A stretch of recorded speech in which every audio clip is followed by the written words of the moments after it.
ನಮಸ್ಕಾರ ಸ್ನೇಹಿತರೆ, ನಮ್ಮ ಕನ್ನಡ ಚಿತ್ರರಂಗಕ್ಕೆ ಕಳೆದು ಹೋದ ಹೆಸರಿನಲ್ಲಿ ಹೊಸ ನಕ್ಷತ್ರವೊಂದು ಸೇರಿದೆ. ಸಂತೋಷ್ ಬಾಲರಾಜ್ ಅವರು ಬಹುಶಃ ಪ್ರತಿಯೊಬ್ಬ ಕನ್ನಡ ಸಿನಿಮಾ ಪ್ರೇಮಿಗೆ ಹತ್ತಿರವಿರದಿದ್ದರೂ ಅವರ ಪ್ರತಿಭೆ ಎಲ್ಲರಿಗೂ ಮೆಚ್ಚುಗೆಯಾಗಿತ್ತು. ಶ್ರದ್ಧೆಯಿಂದ, ಶ್ರಮದಿಂದ, ಧೈರ್ಯದಿಂದ ಮುನ್ನಡೆಯುತ್ತಿದ್ದರು. ಒಬ್ಬ ಯುವ ನಟ. ಅವರು ಅನೇಕ ಸಿನಿಮಾಗಳನ್ನು ಮಾಡಿದ್ದಾರೆ. ಅವರ ಮೊದಲ ಸಿನಿಮಾ ಕೆಂಪ ಮತ್ತು ಗಣಪ ಮತ್ತು ಕರಿಯಾ 2 ಇನ್ನೂ ಅನೇಕ ಸಿನಿಮಾಗಳನ್ನು ಅವರು ಮಾಡಿದ್ದಾರೆ. ಸಂತೋಷ್ ಬಾಲರಾಜ್ ಅವರು ಬಹಳ ಮೌನವಾದ ನಿಜವಾದ ಕಲಾವಿದ. ಅವರು ಹೆಚ್ಚು ಮಾಧ್ಯಮಗಳಲ್ಲಿ ಕಾಣಿಸಿಕೊಳ್ಳದಿದ್ದರೂ ತಮ್ಮ ಅಭಿನಯದಲ್ಲಿ ಮುಕ್ತ ಸಂಗೀತನಂತೆ ಸ್ಪಷ್ಟತೆ ಹೊಂದಿದ್ದರು.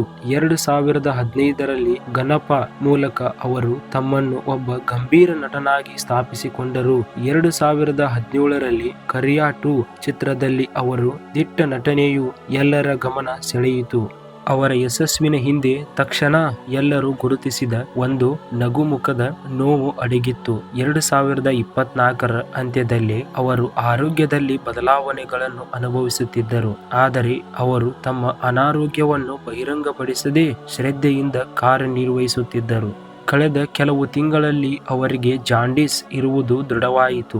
ಜಾಂಡೀಸ್ ಎಂದರೆ ದೇಹದಲ್ಲಿ ಪಿತ್ತದ ಸ್ಥಿತಿಯನ್ನು ಹೆಚ್ಚುಗೊಳಿಸುತ್ತದೆ. ಇದು ಸಾಮಾನ್ಯ ಅನಾರೋಗ್ಯದಂತೆ ಕಾಣಬಹುದು, ಆದರೆ ಒಳಗೆ ದೊಡ್ಡ ತೊಂದರೆ. ಅವರು ಶರೀರದಲ್ಲಿ ಪಿತ್ತದ ಪ್ರಮಾಣ ಹೆಚ್ಚಾಗಿ ಕಣ್ಣು, ಚರ್ಮ ಹಳದಿಯಾಗಿತ್ತು.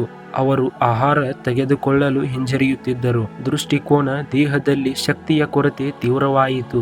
ಈ ಜಾಂಡೀಸ್ ತೀವ್ರವಾಗಿ ಬೆಳೆದಾಗ ಅವರ ಲಿವರ್ ಸಂಪೂರ್ಣ ಹಾಳಾಗಿ ಹೋಯಿತು.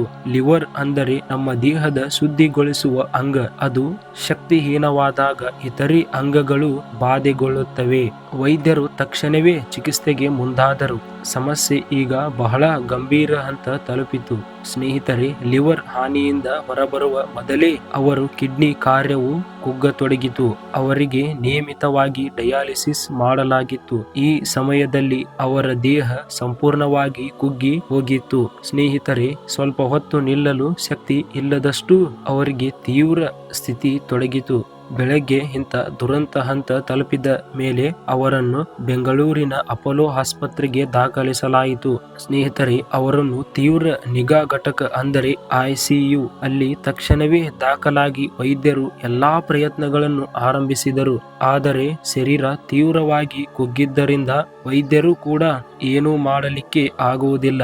ತಾವು ಚಿಕಿತ್ಸೆಗೆ ಸ್ಪಂದಿಸುತ್ತಿಲ್ಲ ಎಂಬುದು ಸ್ಪಷ್ಟವಾಗಿದ್ದಂತೆ ಸಂತೋಷ್ ಅವರ ಸ್ಥಿತಿ ಬಹಳ ಹದಗೆಟ್ಟಿತು. ಅವರ ಮೇಲೆ ಪ್ರಾಣವಾಯು ಉಪಕರಣ, ಮೆಷಿನ್, ಡಯಾಲಿಸಿಸ್ ಎಲ್ಲವೂ ಸಕ್ರಿಯವಾಗಿದ್ದರೂ ಶರೀರದಲ್ಲಿ ಚೇತರಿಕೆ ಲಕ್ಷಣವಿಲ್ಲ. ಒಂದು ಪ್ರಶ್ನೆ, ಈ ಹಸಿವಿನಿಂದ ಹೋರಾಡಿದ ನಗುವು ಇನ್ನಷ್ಟು ಜೀವಿಸಲು ಸಾಧ್ಯವಾಗಬಹುದಿತ್ತೇ? 2025ರ ಆಗಸ್ಟ್ 5ರ ಬೆಳಿಗ್ಗೆ ವೈದ್ಯರು ಅವರು ನಿಧನವನ್ನು ಘೋಷಿಸಿದರು. ಅವರು ಇನ್ನಿಲ್ಲ ಎಂಬ ಆ ಘೋಷಣೆ ಕುಟುಂಬವನ್ನು, ಅಭಿಮಾನಿಗಳನ್ನು ಬೆಚ್ಚಿ ಬೀಳಿಸಿತು. ಅವರು ಎಂದು ನಿಂತಿದ್ದ ಕಲೆಯ ಗಗನ.